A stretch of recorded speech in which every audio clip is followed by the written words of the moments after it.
সঙ্গে সঙ্গে শৃঙ্খলবদ্ধ হয়ে গেল, দ্বারুদ্ধ হয়ে গেল, সব প্রহরী দেখে গেল। অর্থাৎ যতক্ষণ পর্যন্ত ভগবান শ্রীকৃষ্ণকে মাথায় নিবে তখন আমাদের সব রকম বন্ধন মুক্ত হয়ে যাবে। যখন ভগবান শ্রীকৃষ্ণকে মাথায় নিবে তখন আমাদের সব রকম সংসার বন্ধ মুক্ত হয়ে যাবে। আর যখনই মায়াকে মাথায় ধারণ করবে তখনই সব রকম বন্ধনে সে আবার জড়িত হবে। ভগবান শ্রীকৃষ্ণ যখন কৃষ্ণকে মাথায় নিয়েছে সব রকম বন্ধন থেকে মুক্ত হয়ে গেছে। যখন আবার মায়াদেবীকে মাথায় করেছেন সঙ্গে সঙ্গে সব বন্ধনে সে আবার জড়িত হয়ে গেছে।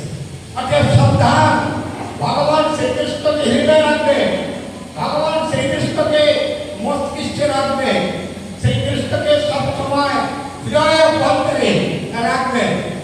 তাইলে সংসারের যত রকম বন্ধন আছে জন্ম মৃত্যু জনাবলী থেকে মুক্ত পাওয়া যাবে। আর যখন মায়াকে ধারণ করবেন, মায়াকে শিরে ধারণ করবেন, মায়াকে করে করবেন, তখন আবার সব রকম সংসার বন্ধনে এসে বিজড়িত হয়ে যাবেন। অতএব মায়া যেন না ধরে, মায়াকে যেন আশ্রয় না করি, আমরা ভগবান শ্রীকৃষ্ণকে আশ্রয় করব। ভগবান শ্রীকৃষ্ণ এইভাবে কারাগারে অবতীর্ণ হয়ে আমাদের জন্য কত কত লীলা করেছিল, সেসব লীলা ক্রমান্বয়ে হবে। এখন ভগবানের আবির্ভূত হয়েছে যেহেতু, সেহেতু ভগবানের উদ্দেশ্যে কিছু প্রার্থনা করা হবে। এখন ভগবান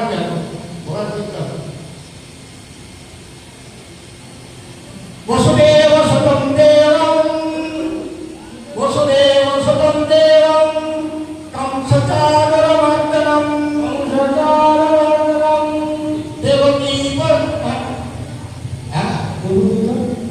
বসুদেব সুতং দেবং কংসচারমর্দনম দেবকী পরমানন্দম দেবকী পরমানন্দম